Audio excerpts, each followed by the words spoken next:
सहानी साहब खातिर कोरियर लावा। यहाँ साइन कर दी।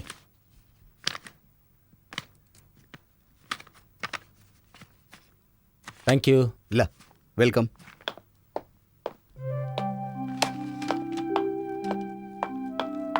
चाय। सरी कुछ लेटर आइल बा।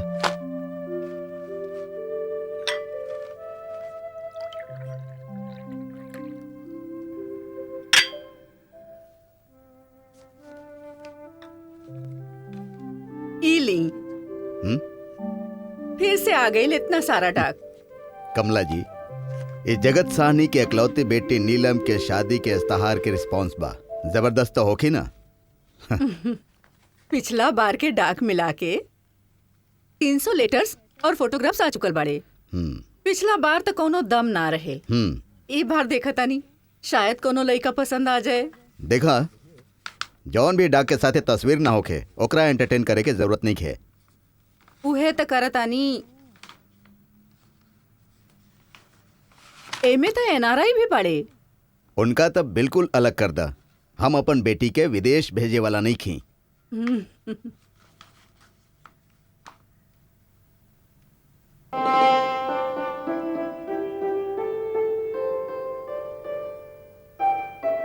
ई देखी कैसन बा।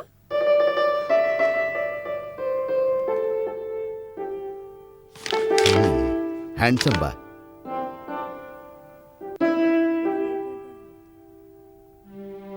लेकिन एगो गड़बड़ बा। गड़बड़? का गड़बड़ बा? ई लड़का अकेल बा, एकर माँ बाप नहीं खे। अरे एमे ऐसन का गड़बड़ बा? हो सकेला लड़का अच्छा होखे। ई देखी बायोडेटा।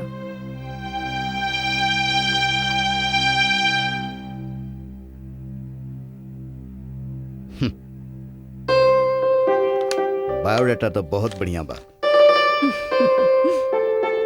हैं? बड़ा अच्छा लेटर लिख ले बा साथे। Very good. हमरा लगत भाई लिखा से बातचीत करे के चाही। ई का बात भइल? अरे बेटी से भी तो बात करे के चाही। हम कब आ गइल बानी पापा? मगर आप लोग हमारी तरफ ध्यान ही नहीं देत। Good morning mummy, good morning good पापा। मॉर्निंग बेटी। गुड मॉर्निंग बेटा। बेटा हमनी के सारा ध्यान त तोहरा तरफ ही लागल रहेला। यही से तई सारा मेहनत मशक्कत हो रहल बा। बेटी तू ही सब तस्वीर के देखा। तोरा ही सब में से कौन तस्वीर पसंद बा? ना ना पापा, ये तस्वीर देखल और बायोडाटा देखल ये आप लोग के काम है। लेकिन हाँ, आप लोग जॉन भी लेकर पसंद करब या चुनब ना, ओके हम एक ना कम से कम 2-4 बार तो मिलब, है ना माँ? ई का कहत बड़ तू? 2-4 बेर मिलबू? ऑफ कोर्स माँ, ये हमरे जिंदगी के सवाल बा। उसे 1-2 बार तो मिलब, ओके पर कब उसे हर नजरिए से बात करब। And by the way mom, हर लड़की आपके जैसा लकी तो ना हो लेना। आपके तो पापा पहली नजर में ही पसंद आ गए रहना। लेकिन मामा अब जमाना बदल गइल बा। ठीक कहत बे हमार बेटी। बेटी हमने ई लड़का के तस्वीर और बायोडाटा पसंद के बानी। अब तुम देख के बताओ तोहरा कैसा लागल। कमन कमन गो थ्रू इट। या वैसे शक्ल खास बुरा नहीं खे। आई मीन ठीक ठाक ही बा। लेकिन पापा फोटोग्राफ से केहू के नहीं चोर केहू की चाल चलन का पता थोड़ी चलेला, है ना मम्मी? शैतान, चाल चलन के फिकर तू मत करा, ओके? एकर हम सारा छानबीन बड़ा गहराई से करब। You just relax. ओके। तो तोहार परमिशन होके तो बातचीत करी शुरू कर दी। एज यू विश। ओके। अब हम चलते नहीं पापा। अरे बाय। सुनो तो सही बात।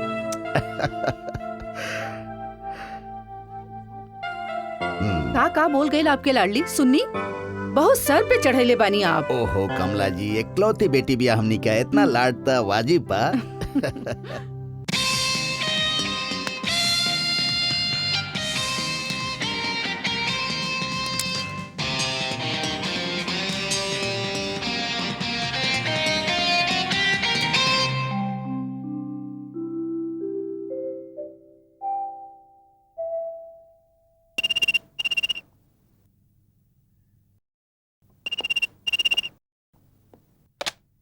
हेलो। हम साहनी, जगत साहनी बोलत बानी। यस सर। हम अखबार में इश्तेहार देले रहनी अपन बेटी के शादी खातिर, ओकर जवाब में आपके लेटर मिलल बा। तब सर दरअसल हम एक बहुत ही जरूरी काम से बाहर जाता नहीं। आज बहुत ही हमारे को अर्जेंट मीटिंग बा। अगर आपके कोनो एतराज ना हो तो हम ये कल मिल सकत नहीं। काल कब और कहाँ? सर इफ यू डोंट माइंड, अब हमरा यहाँ काहे नहीं किया जात? कल वो अपना घरे बुलाओत बा, का करी? ठीक बा, तो कल कितना बजे? ठीक 9:30 बजे सर। ओके, थैंक यू सर।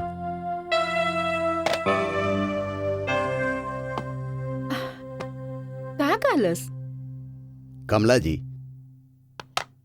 ई लइका में एगो खूबी तबा। जगत साहनी के फोन मिले के बाद भी ऊ अपन एगो अपॉइंटमेंट के ज्यादा तवज्जो देलस, एंड आई लाइक इट। हमरा कल के इंतजार रही।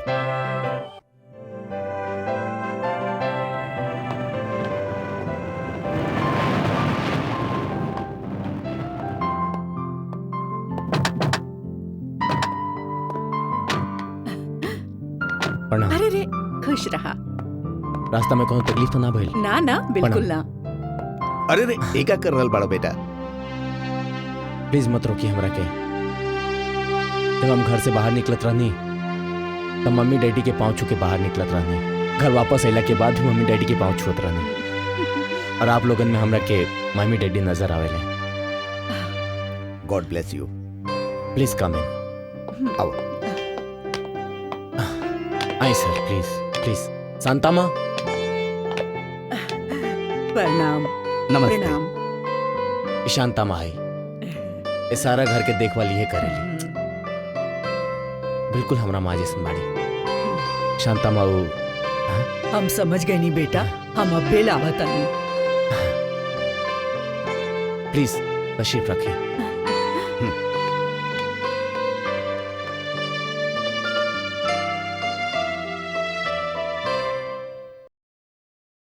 हम आपके का कह के पुकारी? मिस्टर साहनी या अंकल? आप अंकल कह सकत बनी। अगर हम अंकल कहें तो आज से आप हमरा के आप ना तू कह के पुकारब। I don't mind. Thank you very much. Uncle, आपके शहर में के नहीं जानत, और आपके हैसियत के सामने हमार हैसियत कैसन बा जैसे सूरज के सामने दिया। आपके हमारा बारे में जो कुछ भी जाने के बाद पूछ ली, सब हम हाजिर बानी। एक बात तो हम जानता नहीं अंकल, आप अपन कीमती वक्त हमरा के देखे खातिर या हमारी घर देखे खातिर जाया ना कर सकेनी। तू कैसन बात कर रहल बड़ा? अंकल, अपना क्वालिफिकेशन के बारे में हम अपना बायोडाटा में लिख देले बानी। तो खास बात ये बा कि नेल्सन और विल्सन कंपनी में हम मार्केटिंग के हेड रहने, और अब हम नौकरी छोड़ देले बानी। नेल्सन और विल्सन? लेकिन बेटा ये नौकरी काहे छोड़ देला? ई तो मल्टीनेशनल कंपनी है। हम जानता नहीं आंटी, लेकिन हम सोचने कि हम जो इतना मेहनत करता नहीं, जेकरा वजह से हमारी कंपनी करोड़ रुपया कमाए ले, अगर वह मेहनत हम अपना खतरा करी तो that will be great. Uncle, हम बैंक से लोन के इंतजाम कर ले बानी, और कुछ ही दिन में हम अपन बिजनेस शुरू कर ले। गुड। हम जौन कुछ भी कर रहल बानी, जौन कुछ भी करे जाता नहीं, ये सब हमारा मम्मी डैडी की इच्छा रहे। ये हमार बदनसीबी है कि हमार मम्मी डैडी हमारा साथ नहीं खान। बेंगलोर के एयर क्रैश में वो दोनों चल बसले। Oh, I am sorry. Sad, very sad.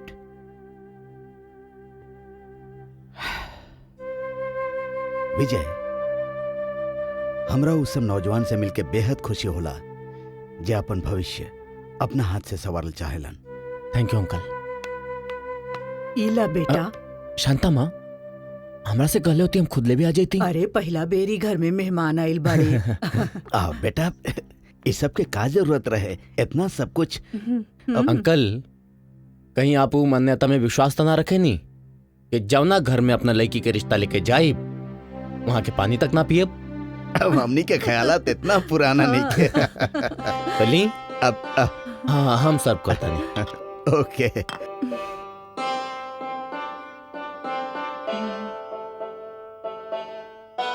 बेटा जी तू कहला और हम लोग तोरे घर आईनी। अब हमनी चाहतानी कि तू भी नीलम से मिलला। Okay aunty. अरे लीना,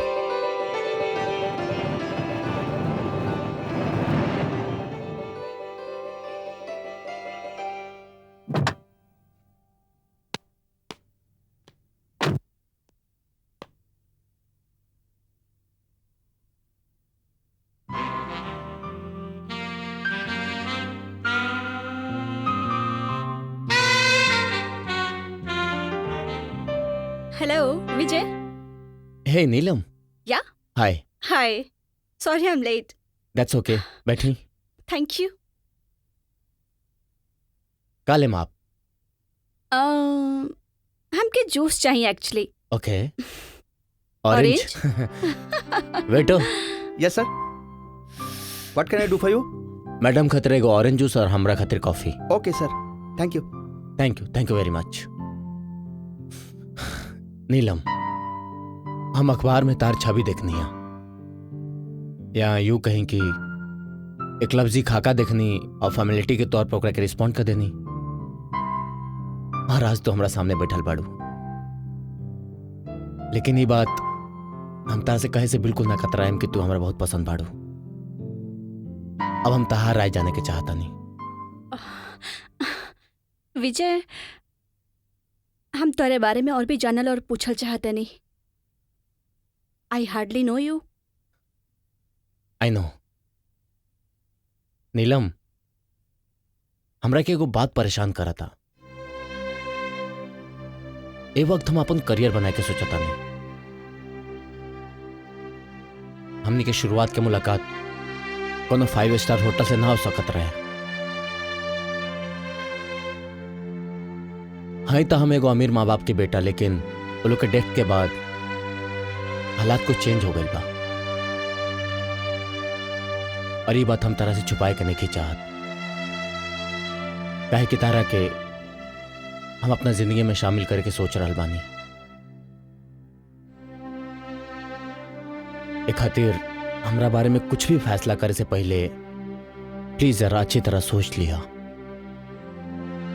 काहे कि तारा के हम वो 5 स्टार कल्चर ना दे सकता जेकर तू आदी हो गई बाड़ू। लेकिन हम तो नीलम, आई नो तू वो कल्चर अफोर्ड कर सकता रू, काहे कि तू इस शहर के सबसे अमीर इंडस्ट्रियलिस्ट जगत साहनी की इकलौती बेटी बाड़ू। लेकिन ए वक्त हमरा ऐसा साथी के जरूरत बा जो ने स्ट्रगल के दौर में हमरा साथ कदम से कदम मिला के चल सके। And to be very frank Neelam, हमरा अमीर माँ बाप के एक जिद्दी और बिगड़ा लड़की ना चाहिए। प्लीज बुरा मत माना। दरअसल नीलम, हमरा ख्याल से तारा एगो ऐसा लड़का से मिले के चाहिए जौन तारा ख्वाहिशों को पूरा कर सके, और हमरा एगो ऐसा लड़की से मिले के चाहिए जौन हमरा ख्वाहिशन पर पूरा उतरे। और हमार ख्वाहिश ही बा कि हम जौन कुछ भी कहें, जो कुछ भी करें, अपना बलबूता पे करें। And I mean it. नीलम, हम 5 स्टार कल्चर के बिल्कुल खिलाफ नहीं की, बल्कि हमारा अच्छा लगेला। बट टू बी वेरी ऑनेस्ट, हम अफोर्ड नहीं कर पावत। लेकिन हमारा पूरा यकीन बा कि बहुत जल्द हम वो भी कर ले। हम अपने बारे में तारा के सब कुछ बता देले बानी। हाँ, एकरा अलावा कुछ और हमरा बारे में जानने के चाह, कुछ पूछे के चाह तो हम हाजिर बानी। विजय, हम कुछ और नहीं की पूछल चाहत, लेकिन हाँ तो से एक बार फिर मिलल चाहब। तोहरे बारे में जाने खातिर ना, अपने बारे में बतावे खातिर।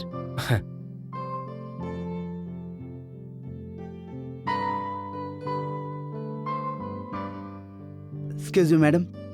या, thank you. Welcome. Thank you very much. It's okay. Please. Thank you. बेटी, तू तो चाहत रहलू कि तोहार ओकरा से 2-4 मुलाकात होखे।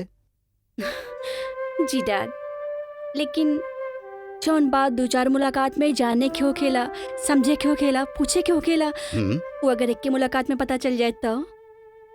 ओ कैसे? वो ऐसे पापा कि सारी दुनिया जाने ले कि हम आपके यानी मशहूर इंडस्ट्रियल जगत साहनी की बेटी हैं। एकरा बावजूद वो आदमी अपने बातचीत का सिलसिला ऐसे शुरू करेला जैसे ओके आपकी बेटी नीलम की जरूरत नहीं के। ये बाप बेटी मिलके का पहली बुझा रहल बड़े? साफ साफ बतावा ना, ओके विजय कैसन लागल? मम्मा, हम क्यों पुरान बात याद आ गए? कौन सी? वह बात वो कहल जाला ना कि ओ लइका हमके ऐसे लागल जैसे मम्मा आपके पापा लगना। सुनता कमला जी, नीलम आखिर हमार बेटी बिया। हाँ, आपके बेटी बिया। आप तो ओके हमके पाले के दिहल रहले ना।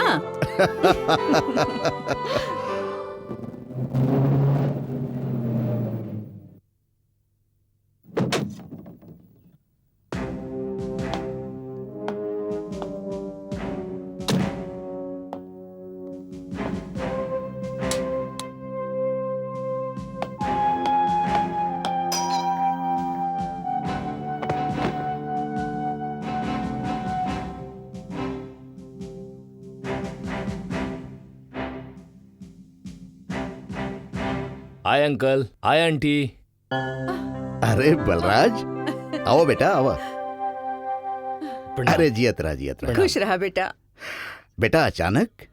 हाँ अंकल, हमारा भाई शहर में ट्रांसफर भइल बा। अच्छा, बड़ा अच्छा मौका पर आइल बड़ा आज। काहे कोनो खुशखबरी बा अंकल? बस खुशखबरी समझा। कमला जी, अब तू ही बता दा। बताई ना आंटी, का बात बा? बेटा, नीलम जौन तोहार बहन बिया, बड़ा मुश्किल से ओके एगो लड़का पसंद आइल बा। ओहो, दैट्स अ गुड न्यूज़। उबा कहाँ? अब नीलम। बलराज भैया। हाय भैया, कहाँ रहने इतना दिन से? नीलम, ईसा उनका सुनता नहीं। हमके तो से ही उम्मीद ना रहल। मगर भैया, हम कहीं नहीं कहाँ हैं। तो कहले बाड़ू जौन तोके बहुत पहले ही कर लेवे के रहल। ओहो, अब सतावा मत। ऊ लइका हम दोनों के भी पसंद बा। अब तो जल्दी से तारीख तय करके एकर सगाई करे के बा। वो सब तो ठीक बा, मगर इन्हें आओ। भैया, छोड़ा। हमारे को शर्त बा। मंजूर पर छोड़ा ना। पहले उनके तस्वीर हमरा सामने पेश कर जाओ, जरा हम भी तो देखी कि एसीपी बलराज सक्सेना के बहन के दुल्हा के बा। भैया,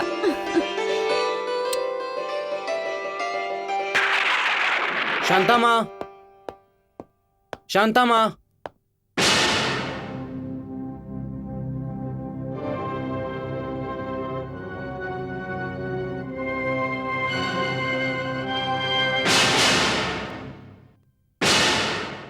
कल्पना तू? हाँ, हम। तू तो इस समय हमारे यहाँ होके के कल्पना भी ना कैले होगा ना। अचानक ही आ गई तू, मगर तू तो कौन ऑफिशियल काम से बाहर गए ना? अच्छा भइल विजय, जोन ऑफिशियल काम जल्दी खत्म हो गई, वरना तोहार ई मासूम, सुंदर और शरीफ चेहरा के पीछे जोन एगो और चेहरा रहे, वो कैसे दिखाई देत? तू का करके चाहता है? हमके सब कुछ पता चल गइल बा विजय। तू प्यार तो हमसे करेला, बाकी शादी केहू और से करे चाहेला। ये का दिल का तरह से ही सब? इतना तो हमके शांता माँ बताईनी, बाकी वो गरीब ही ना जाने ली कि तोहार हमारा रिश्ता का बा। शांता माँ? हाँ, शांता माँ।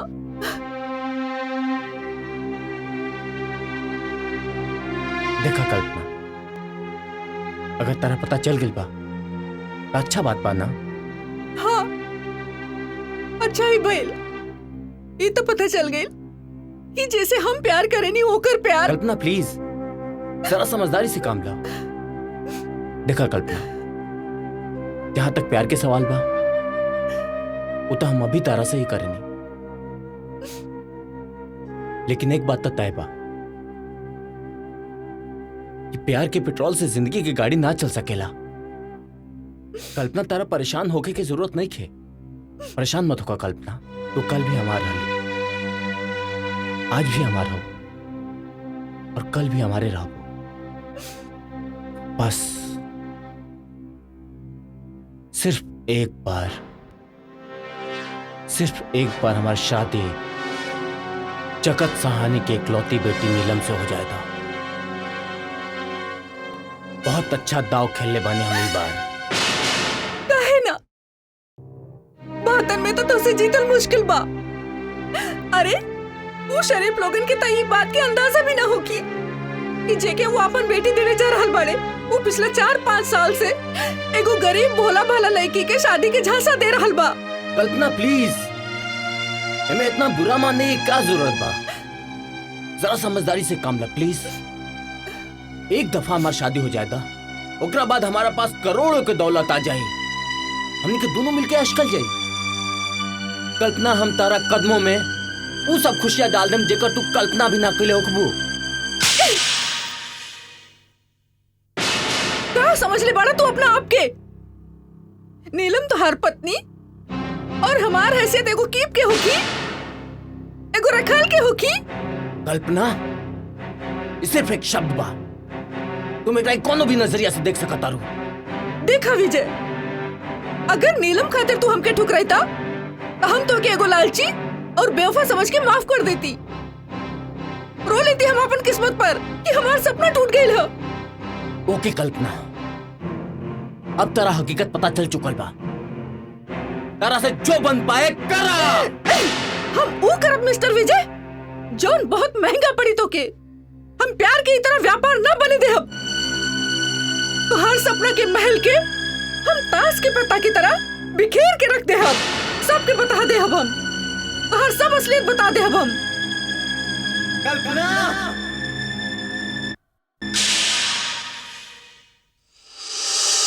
का देखता नहीं अंकल?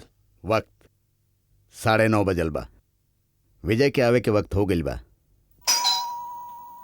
देखला पंक्चुअलिटी। जी सानी साहब। सानी साहब अंदर बानी। अरे आवा बेटा आवा। नमस्ते जियत अंकल। रहा जियत रहा। नमस्ते आंटी। खुश रहा बेटा। हेलो। एसीपी बलराज सक्सेना।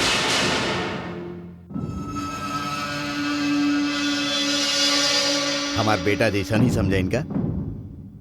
नीलम के मुंह बोला भाई, बल्कि सगा भाई से ज्यादा नीलम राखी बांधे ले। हेलो।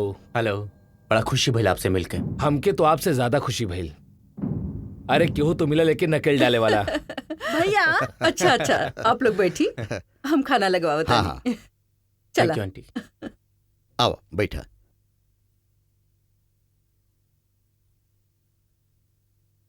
बेटा, हमनी सब तय कैले बानी कि अब तोहार और नीलम के सगाई कर दी। अगर तोहरा तरफ से हाँ बात, जगह और तारीख भी पक्का कर ली। भला अंकल, हमरा का एतराज हो सकेला, लेकिन अंकल हमारे एगो रिक्वेस्ट बा। हाँ हाँ कहा। अंकल, हमारा मम्मी डैडी की एगो ख्वाहिश रहे कि हमार सगाई लोग के सामने होके। उनकर बहू रीति रिवाज के साथ हमरा घर में आवे, मगर वो लोग के सपना ही अधूरा ही रह गई, जिंदा ही नहीं थे। लेकिन हम चाहता नहीं कि अंकल की सगाई हमरा घर पर होके, वो लोग की तस्वीर के सामने। और अगर ऐसा हो गया ना अंकल, तो हम समझम कि बेटा होके कि कुछ तो हक अदा करनी हम।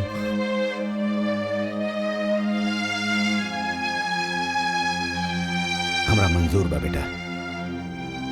Thank you uncle. काश तोहर मम्मी डैडी जिंदा होतन। यार विजय, यकीन न होला कि आज भी तोरा जैसन लड़का बाड़े ही दुनिया में। It is surprising good.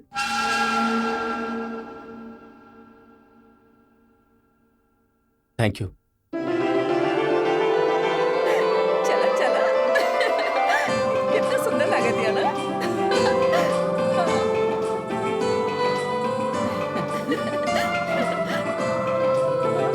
देखा, लड़का भी बहुत सुंदर बना।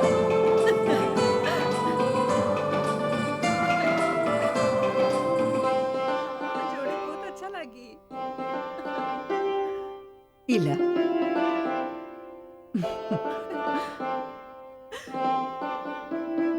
अरे शादी करे के तैयार है ना राली, अब देखा कितना खुश है।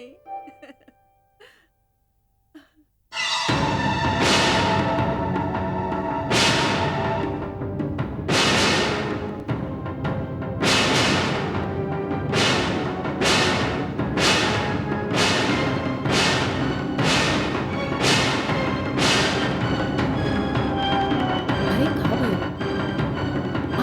का भइल बेटी, पहना द।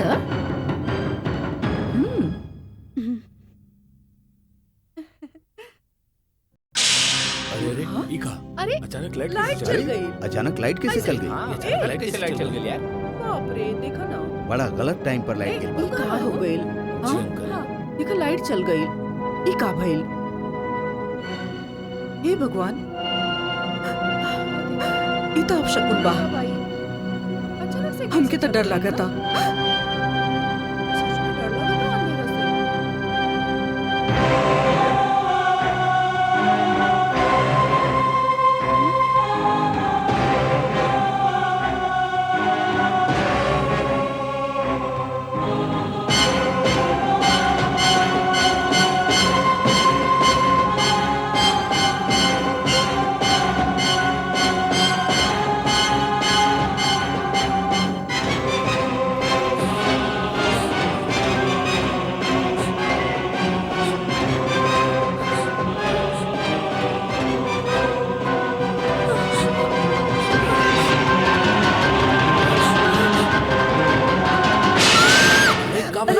अरे का भइल बेटी? का भइल? हाँ?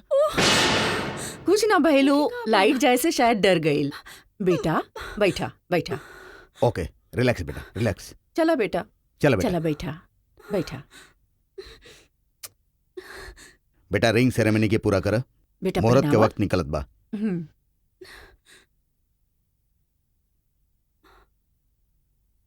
बेटा ये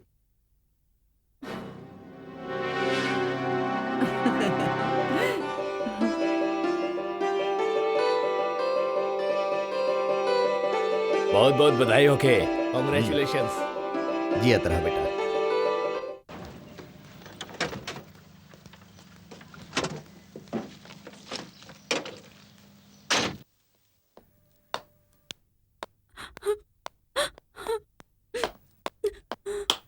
अरे यहाँ तक केहू हमनी के सुनते नहीं खे, कहाँ जाई फरियाद लेके।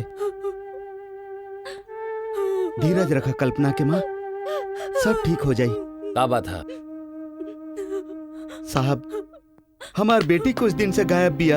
हमने ओकरा ढूंढत ढूंढत थक गइल बानी, न जाने कहाँ चल गिल बिया। और यहाँ हमनी के केहू रिपोर्ट लिखे के तैयार नहीं खे।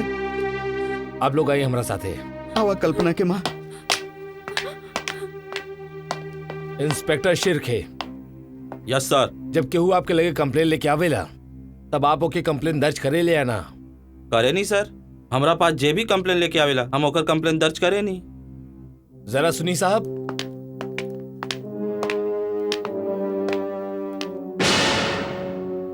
ये लोग बेचारी अपना बेटी के गायब होला के कंप्लेन दर्ज करावल चाहता रहे और अब करत नहीं के काहे? दरअसल सर, ई तरह के केस बड़ा अजीब होकेला कि लड़की अपन माँ बाप के बिना कुछ बताए कोनो भी लड़का के साथ भाग जाले और ओकर माँ बाप यहाँ आकर पुलिस वालन के परेशान करेले। इंस्पेक्टर शिर्के, हर मामला के आप अपना नजर से ना देख सकेले। हमार काम बा लोगन के मदद कईल। आपके एहसास होके के चाहिए कि माँ बाप के खातिर एक जवान अनब्याही बेटी की कीमत का होखेला और आइंदा हमके शिकायत ना चाहिए। सॉरी सर। आप अपन पहचान वाले लोगन से और ओकर दोस्तन से कुछ पूछताछ कैले? सबसे पूछ लेनी साहब, बड़ा नेक बिया हमार बेटी। ओकर चाल चलन में कोनो खोट नहीं है। घर से सवेरे सीधा ऑफिस, शाम के ऑफिस से सीधा घर। ना ओकर कोनो दोस्त, ना ओकर कोनो सहेली, ना कहीं आना जाना। कुछ दिन पहले ऑफिस के काम से बाहर गई रहे, वापस आ गई। वो दिन सवेरे ऑफिस गई और वो ऑफिस से वापस ना आयल साहब। ऑफिस में या अड़ोस पड़ोस में होकर केहू से कौनो झगड़ा? ना साहब, ना सर। वो सर नीचे का के जात रहे और सर नीचे का के आवत रहे। अगर कोनो झगड़ा केहू से कोनो दुश्मनी ना रहे सर। अच्छा, ओके कोनो तस्वीर बाप के लगे? हाँ साहब, अपन बेटी के वो तस्वीर हम साथे ले आयल बानी।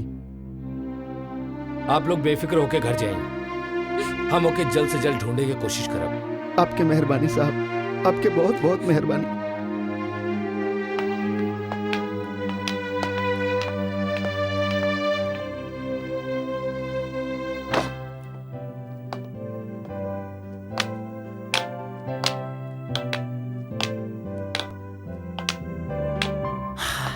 Where you are? अच्छा ये बताओ, तू हमरा के यहाँ काहे ले अइले बड़ा? काहे भाई, कोनो गुनाह हो गेल हमरा से? हैं? या कोनो घोर अपराध कर देनी हम? बात बनावल के आपसे सीखे। हमके यहाँ ले आवे के कोनो तो मकसद होई, बतावा ना का? बा नीलम बा। का? देखा नीलम, घर घरवाली से होखेला। घर के सजाए के, घर के संवारे के गुण जो औरतन में होखेला वो मर्दन में ना होखेला। नीलम, अभी घर सिर्फ हमारी ना, अब तहार भी बा। वो दिन सगाई के रस्म वाला दिन यहाँ पे बहुत गहमा गहमी रहे, इसलिए तरह घर ना दिखा पाई। स्वास्थ्य तरह के यहाँ लेके आई बनी। अब तू अपन ही घर देखो और बताओ कि हमें का कमी बा।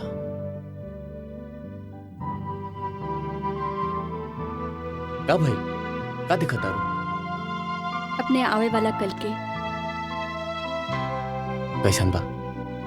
सुंदर, बहुत सुंदर। तारा से भी ज्यादा। जब तू साथ रहबा तो जाहिर भाई ये और भी सुंदर होगी। बाय द वे, तू हमका यहाँ घर दिखावे ले आइल बड़ा या हमारी तारीफ करे? हाँ, घर दिखाई ले बनी, लेकिन उससे पहले बस 1 मिनट, हम यूं गई नहीं और यूं आई नहीं। का? यूं गई नहीं, यूं आई नहीं। अरे Excuse लेकिन me. विजय, 1 मिनट।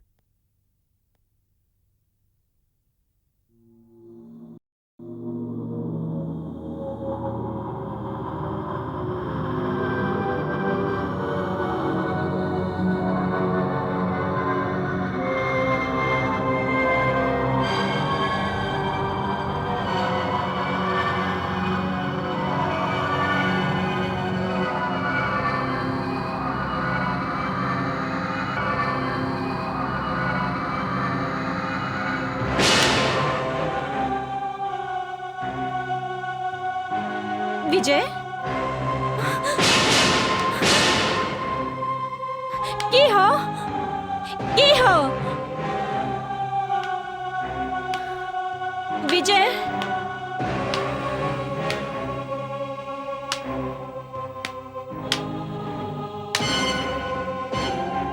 विजय,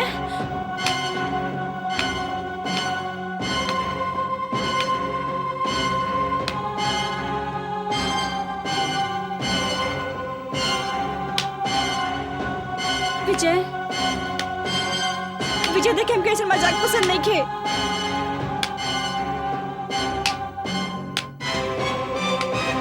विजय,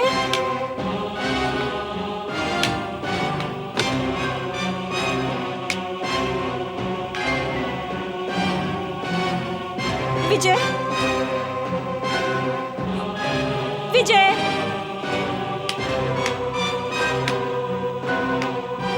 विजय, विजय देखो, बाहर निकल आवा प्लीज, प्लीज।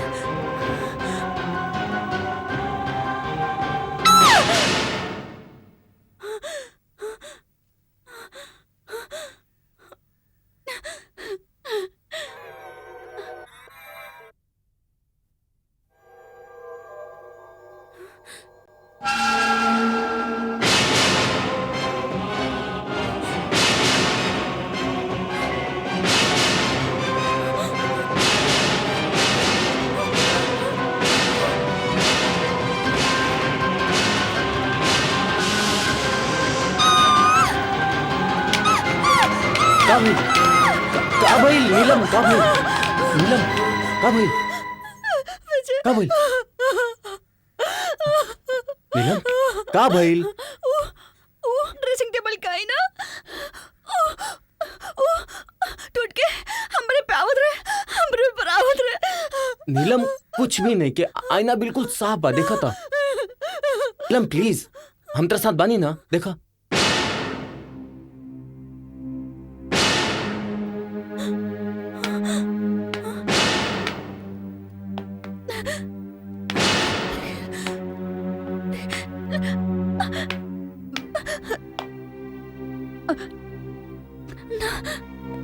बेटा विजय,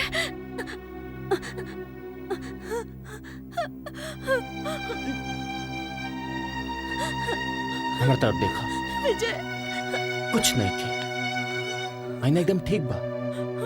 और देखा, लोगन के तो बंद आंख से सपना देखे की आदत है, लेकिन तू तो कमाल बाड़ू, तू तो खुला आंख से सपना देखा तारू। देखा, हम तरह खतरा काली कैल बने, देखो प्यारा सा तोहफा।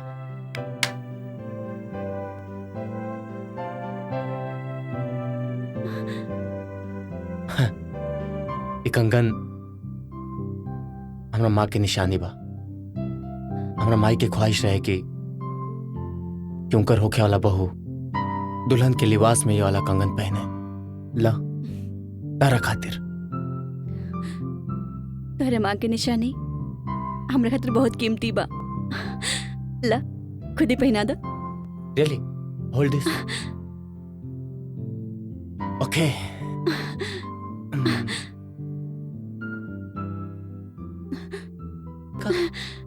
कितना खूबसूरत लगा था।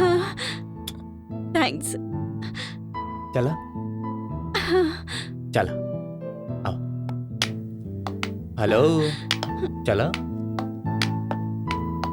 मिस्टर विजय वालिया, आगे आगे देखा का होता।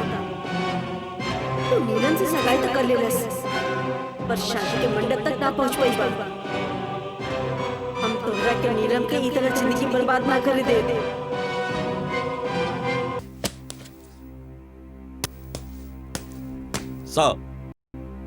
हाँ शिरके, काबिलू लड़की वाला मामला के का नाम बाव की कल्पना? जी हाँ सर। सर वो लड़की वाकई में बड़ा सीधी सादी और शरीफ भी है। बड़ा मुश्किल से ओकर एगो सहेली मिलल, जेकरा वजह से ही पता चलल कि ओकर कोनो लड़का के साथ अफेयर चलत बा, और वो लड़का के तस्वीर भी रहे ओकरा पास। लेकिन सर वो ना तो अपन सहेली के वो लड़का से मिलौलस और ना ही ओकर तस्वीर दिखैलस। अच्छा, तो शिरके तू ये मामला के और छानबीन करा, और अगर ये बात सच बा कि कोनो लड़का से प्यार करत रहे, तो हमके पूरा यकीन बा कि वो लड़का के साथे हुई। सर वो लड़की के माँ बाप आपसे पहले ही कहले रहे कि उनकर बेटी घर से सीधा ऑफिस और ऑफिस से सीधा घर जाली, और ओकरा अलावा वो कहीं ना जाली। लेकिन शिरके हो सकेला कि वो लोग अपन खाली वक्त पे, मतलब लंच टाइम पे मिलत होके। हाँ सर, ये हो सकेला। अच्छा शिरके, तू एगो काम करा, तू लड़की के तस्वीर लेके जा और ओके ऑफिस के आसपास जितना भी रेस्टोरेंट बा, होटल बा, वहाँ जाके वो तस्वीर दिखावा और पता करा का लड़की वहाँ आवत रहे, और अगर आवत रहे ता अकेले आवत रहल या कोनो लड़का के साथे आवत रहल। तू जा और एक रिपोर्ट हमके दा। यस सर। माँ, मम्मा, मम्मी, मम्मी। का बात बा बेटा? मम्मी, हम शॉपिंग जाते नहीं। शॉपिंग काहे? वो हमरा के विजय के घर खातिर सामान खरीदे के बा ना, वहाँ कितना ढेर सारा चेंज करे के बा हमरा के, और विजय सारा जिम्मेदारी हमरा पे सौंप देले बाड़े। I am so excited. वो तो ठीक बा बेटा, बाकी ओकरा खातिर शॉपिंग जाए के का जरूरत बा? देखा बेटा, भगवान के दया से हमनी के यहाँ इतना सारा सामान बा, यहाँ से कुछ ले जाना। ना माँ, ई ना हो सकेला। काहे ना हो सकेला? मॉम, तू तो जाने लू विजय इतना स्वाभिमानी बाड़े, तिनका तिनका कह के अपन आशिया बनावल चाहता ना। अगर ऐसे में हम कुछ यहाँ से कुछ ले गए नहीं तो उनके अच्छा ना लगी। और माँ पता बा, शॉपिंग खातिर हमरा के 25,000 रुपया भी दिले पड़े। ठीक बा बेटा, तोहके जैसन ठीक लागे वैसने करा। हम तो तोहके बस खुश देखे चाहे नी। मॉम, हम खुश बानी, बहुत खुश। चली, लव यू। बाय।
ओफो,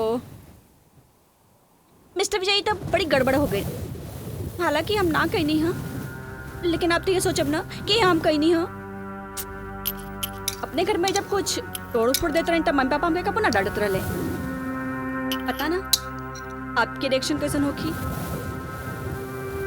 वैसे तो आप गुस्सा वाले लागे ही नहीं ना, लेकिन का भरोसा। एनीवेज, आप जल्दी आ जाए ना विजय जी, हमके जाए की बा।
हमसे डरा मत नीलम। एक दिन हम तोहरा जैसे ने कोई जिंदा लेके रहनी, मगर अब आत्मा बानी। चली जा, वरना एक दिन तू भी हमार तरह आत्मा बन जाएगी। चली जा, चल जा, चल जा।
Permission please.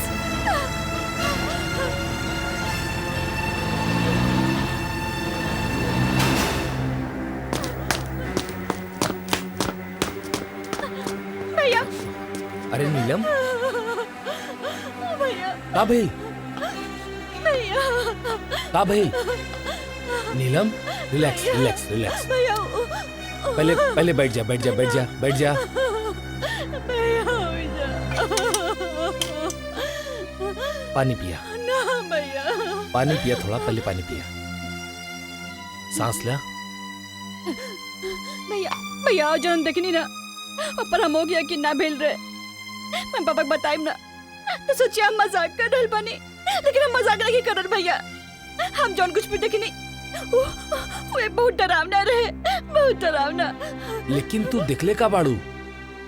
विजय के घर में ना, विजय के घर में प्रेतात्मा वो। नीलम, अब ई तरह के मस्ती मजाक अच्छा ना लागेला। कल के तोहार शादी हो जाई, अब ऐसा शरारत तो के शोभा ना देवेला। भैया तू सोचो तड़ा कि हम मजाक कर रहल बानी, हम मजाक नहीं करत। अरे ना बाबा, हम कुछ ना कहले और कुछ ना सुनले, बस। भैया हम सीरियस, हम मजाक नहीं करत। अच्छा ओ, तो सीरियस बात बा। Very good. भैया आज तक हम क्या अपन बात मनवाए खातिर क्या समझावे खातिर कब्बो क्योंकि कसम नहीं खाए पड़े, लेकिन आज हम तोहार कसम खा के कहते नहीं। प्लीज बिलीव मी, हम सही कहते नहीं, सही कहते नहीं। हाँ भैया, पहले हम ओकरा लागल के हमार बहन ह, फिर लेकिन जब वो लड़की ना, जब वो आत्मा भैया वो घर के सारा बर्तन तोड़ के चकनाचूर कर दिया, और फिर वो सीढ़ी से ऐसे आके गिरन नीचे। भैया अगर कोई इंसान होगी तो वो मर जाते, लेकिन वो हवा के झोंका खाने उठ के फिर खड़ा हो गया भैया।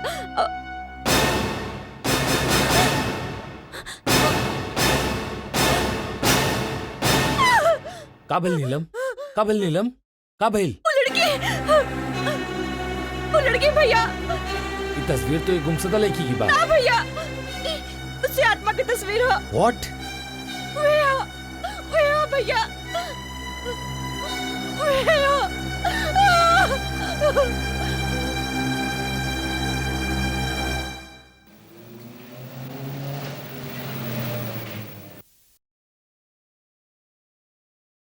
चला नीलम। ना भैया, हम अंदर ना जाए। नीलम डरा मत, हम बने ना तोरे साथे। ना भैया प्लीज, हम अंदर ना जाए। Come on Neelam, be a brave girl, come on, चला वा। लेकिन भैया चला।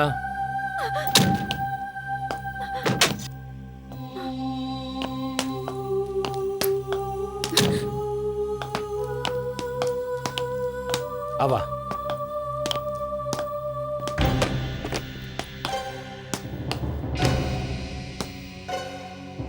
आवा ना नीलम, भैया, चला आवा, हम बनी ना तोरा साथे।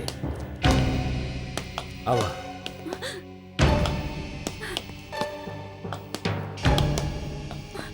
का भइल रहे, अब बतावा। भैया हम यहाँ से आके हम सारा बैग रखने, और फिर अचानक से हवा चले लगल और सब चीज उड़े लगल।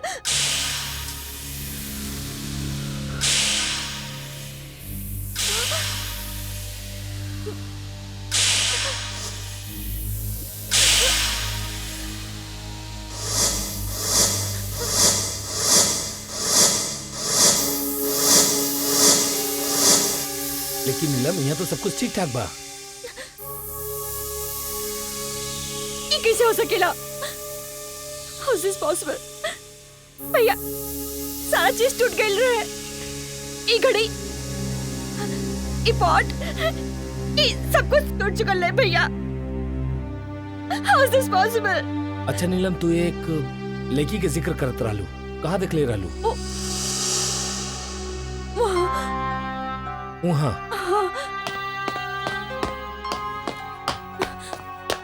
यहाँ पे? थोड़ा ओ तरफ। यहाँ? हाँ।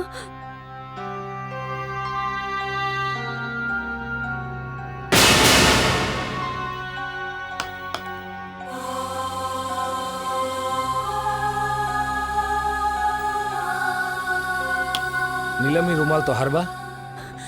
ना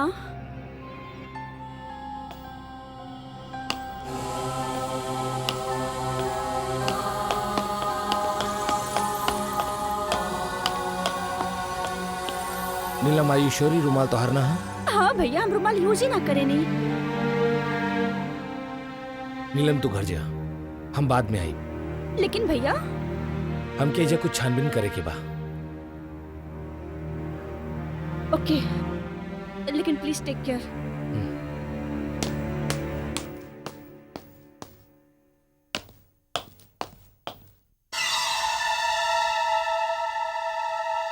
जे लोग कहला आह में और बददुआ में असर ना होला तो बिल्कुल गलत कहले। विजय वालिया, हमरे आह का असर हो रहल बा।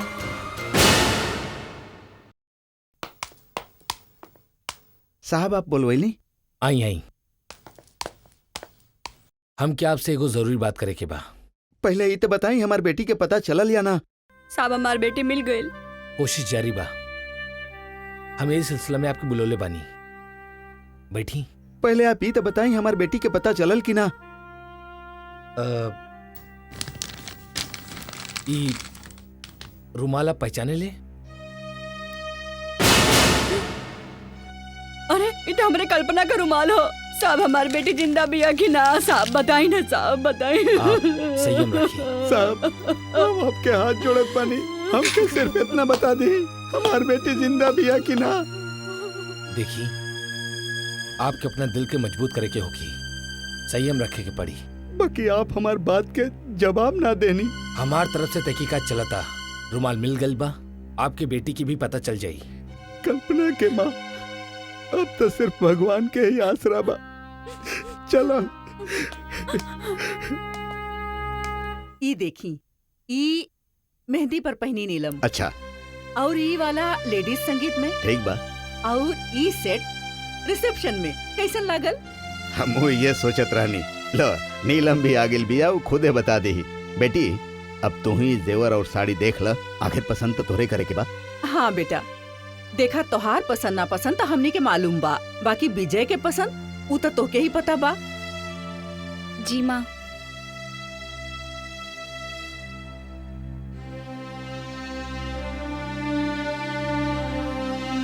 का बात बा बेटा, तू इतना उदास काहे बाड़ू? कोनो बात ना माँ। कमला जी, जैसे जैसे शादी के दिन नजदीक आवेला ना, बेटी लोग के माँ बाप से अलग होके के एहसास सतावे लागेला। खुश होकर भी वो उदास रहे लगेली। काहे नीलम, जोन तोहार डैडी का हाथ बाड़े, का उ सच बा? यह बात बा कमला जी, यह बात बा। इस शादी की तारीख थोड़ा पोस्टपोन ना हो सकेला? ये का कह रहल बाड़ा तू? हाँ अंकल। अंकल, दरअसल हम कोनो केस के सिलसिला में 1 महीना खातिर बाहर जाता नहीं। हाँ। एक तो बहन बा हमार, अगर एक शादी में शरीक ना भईनी ताकि गम हमके जिंदगी भर रही। हाँ। ना बेटा, हमनी ई बारे में विजय से जरूर बात करब। हम आज ही विजय और परंतु उनका से बात करत बानी। Thank you uncle.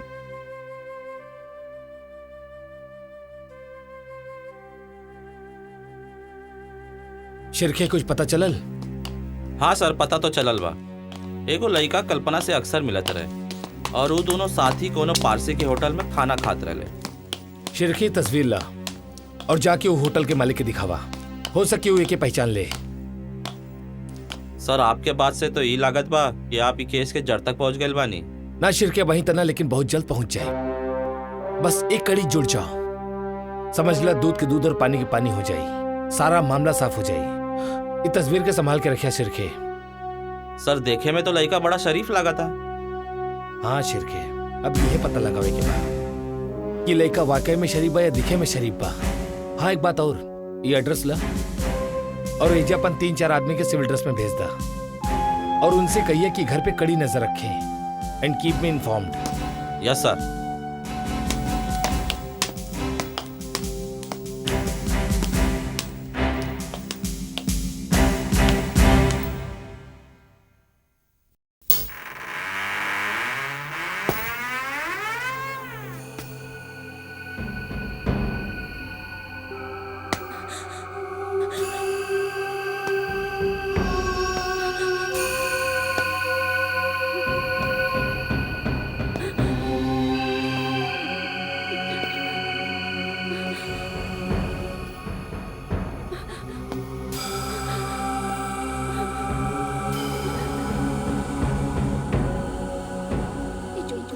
एहसास हो रहल बा का हमार वहम बा।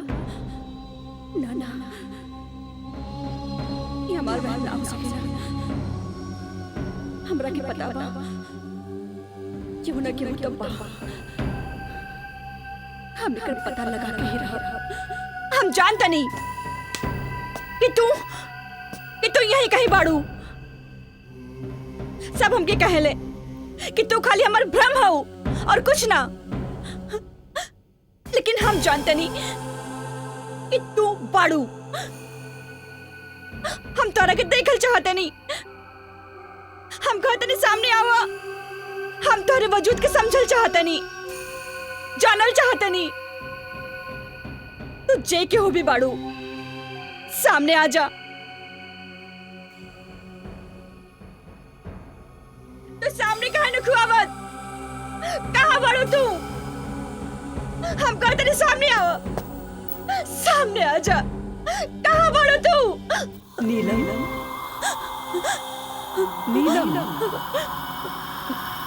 नीलम, हम यहाँ हैं।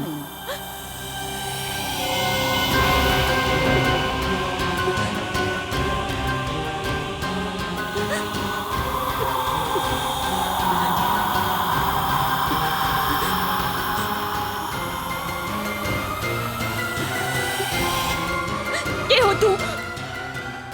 हम साथ ये सब काहे कर रहल बाड़ू? आखिर तुम्हारे घर से संबंध का बा? बतावा, का तू खाली हमार वहम हो? ना नीलम ना, ई तुहार वहम ना हा। हमार नाम कल्पना हा। हम गरीब माँ बाप की बेटी रहनी। गरीब होने के बावजूद भी ऊ हमके पढ़ैले लिखैले अपने पैर पर खड़ा होके के काबिल बनैले। नीलम, हर लड़की के आंख में जिंदगी खातिर एगो सपना होखेला, भविष्य खातिर कुछ कल्पना होखेले। ना जाने कब विजय हमारा आंख में आके बस गईला और हम ओके सपना देखे लगली। वो जानत रहले कि हम गरीब हैं, मगर हम ही ना जानत रहली कि ओकर सपना में एगो गरीब लड़की के कोनो जगह नहीं थे। हमके तो पता भी ना चलल कि वो एक रात में अमीर बने चाहत रहल। वो प्यार तो हमसे करत रहल, मगर शादी खातिर एगो ऐसन लड़की के तलाश में रहे जे ओके एक दिन में करोड़पति बना दे।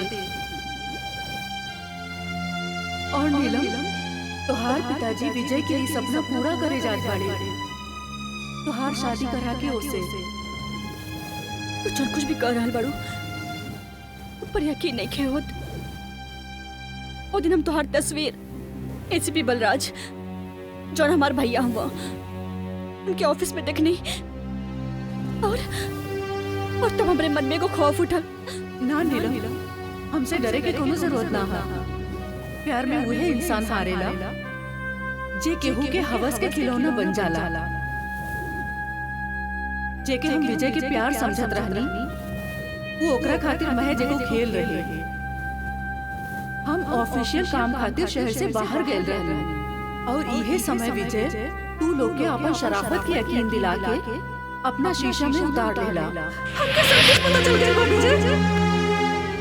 तू प्यार तो हमसे करेला, बाकी शादी केहू और से करे चाहेला। के कह देलका तरह से ई सब? इतना तो हमके शांता माँ बताईनी, बाकी वो गरीब ही ना जाने ली कि तोहार हमारा रिश्ता का बा। शांता माँ? हाँ, शांता माँ।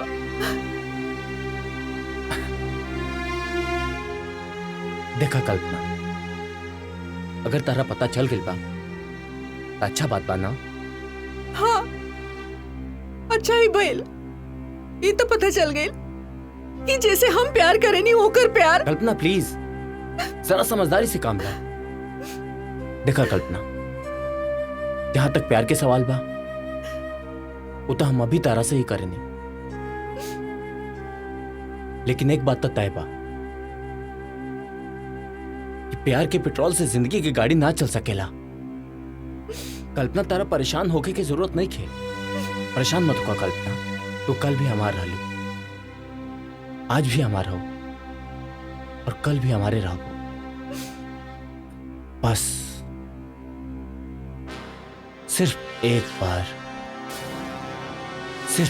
बार हमारी शादी जगत सहानी की इकलौती बेटी नीलम से हो जाएगा। बहुत अच्छा दाव खेलने बाने हम ई बार।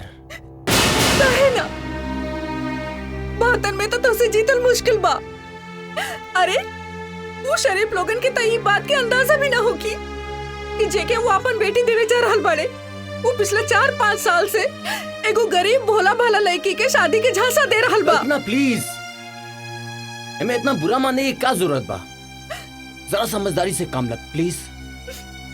एक दफा हमारी शादी हो जाएगा, ओकरा बाद हमारा पास करोड़ों के दौलत आ जाए, हमने के दोनों मिलके ऐश कर जाए। कल्पना हम तारा कदमों में वो सब खुशियां डाल देम जेकर तू कल्पना भी ना कले होकबू। क्या समझ ले बाड़ा तू अपना आप के? नीलम तो हर पत्नी और हमार हैसियत एगो कीप के होकी, एगो रखल के होकी। कल्पना ये सिर्फ एक शब्द बा, तुम एकरा कोनो भी नजरिया से देख सकता रो। देखा विजय, अगर नीलम खातिर तू हमके ठुकराइता तो हम तो के एगो लालची और बेवफा समझ के माफ कर देती। रो लेती हम अपन किस्मत पर कि हमारा सपना टूट गई है। ओके कल्पना, अब तेरा हकीकत पता चल चुकल बा। तारा से जो बन पाए करा। हम वो करब मिस्टर विजय जौन बहुत महंगा पड़ी तो के। हम प्यार की तरह व्यापार न बने दे। हम तो हर सपना के महल के हम ताश के पत्ता की तरह बिखेर के रख दे। हम सबके बता दे। हम हर सब असलियत बता दे। हम कल्पना, हम अपन दोनों जन के तस्वीर नीलम के दिखा दे, बर्बाद कर दे हम तो के। कल्पना, कल्पना, तू हमारा असलियत चाहे कर हम तो के बर्बाद कर दे, सबके तुम्हारा असलियत बता दे। छोड़ दे विजय। तू हमरा के बर्बाद कर दू। Kalpana, I will kill you. Kalpana, I will kill you.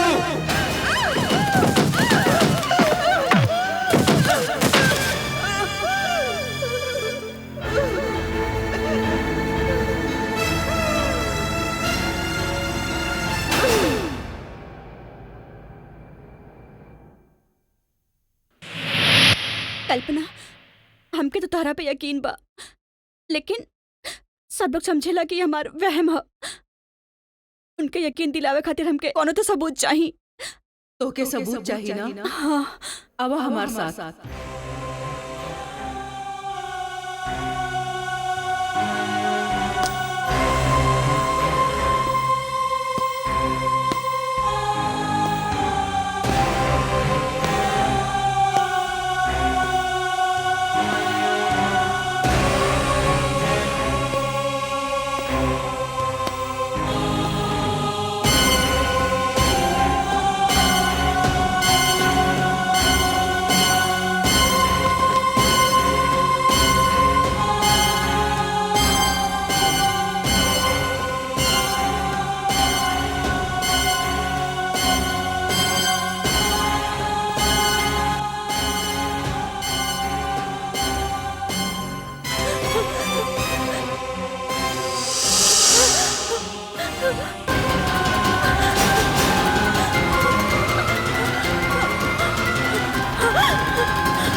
नीलम, तू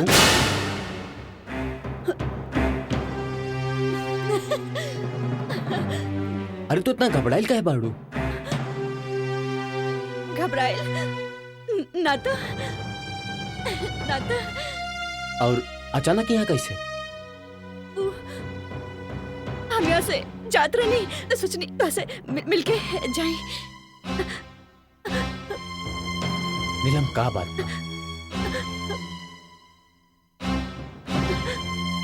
तू इतना डरल का है बाड़ू? ना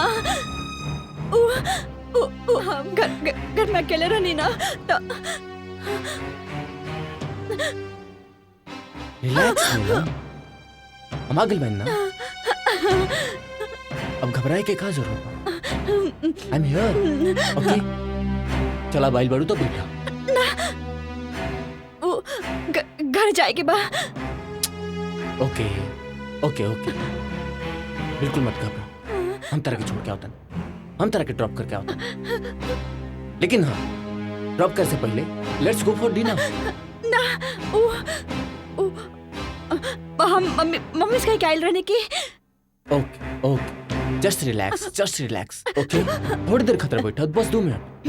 हम मुंह हाथ धो के आवतन, फ्रेश होके, फिर तरह के हम छोड़ता नहीं। Okay, just relax. Love you.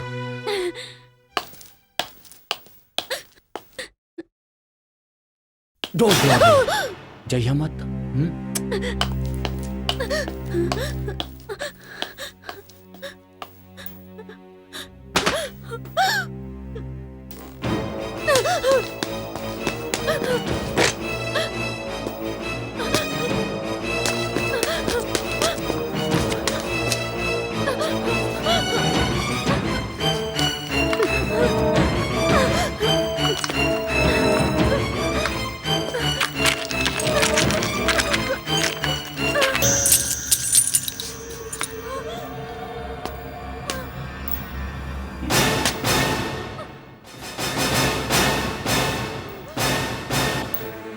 नीलम,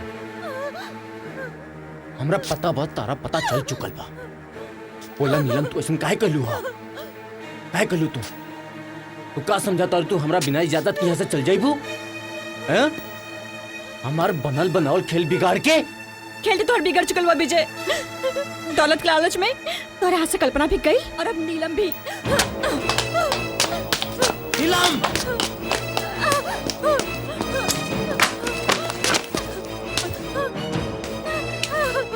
नीलम, नीलम दरवाजा खोला, नीलम दरवाजा खोला, नीलम। बच्चे कहाँ गई तू?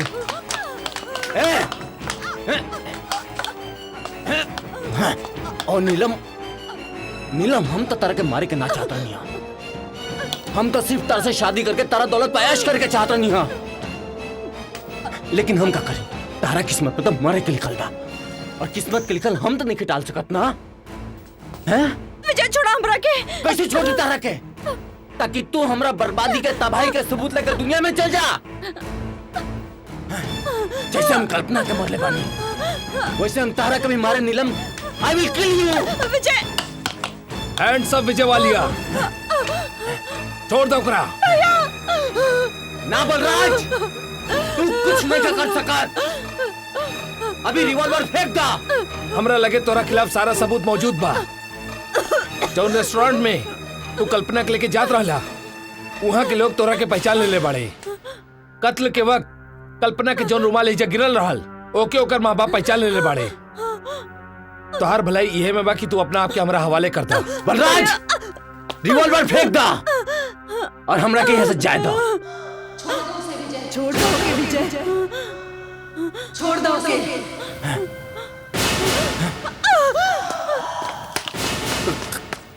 कल्पना, तू तो मर चुकल था।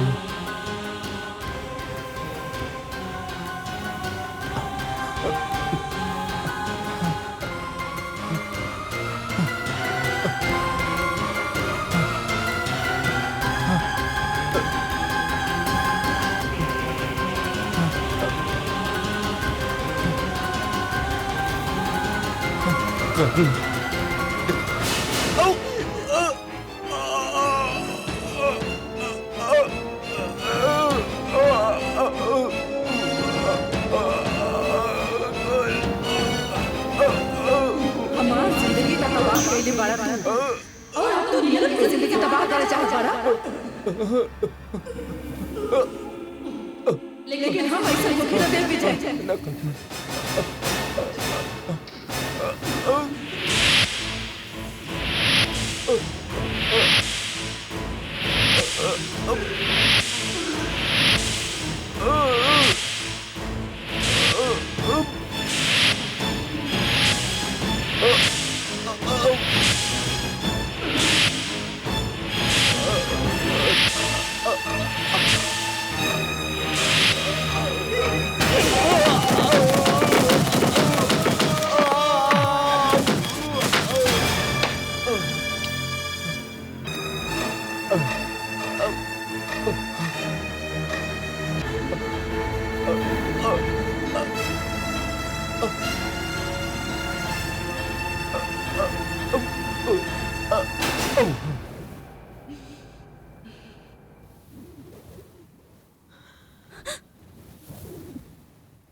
हमके ई बात की खुशी बा कि ई पापी के एकर की हल्के सजा मिल गई। पापी जब पाप करेला तई भूल जाला कि दुनिया में भगवान भी बाड़े जेकर लाठी में आवाज होखेले। लोग समझेले कि गरीब की आह में ओकर दुआ में कोनो असर ना होखेला, मगर ओकर आह के ओकर बदुआ के असर सबके सामने बा।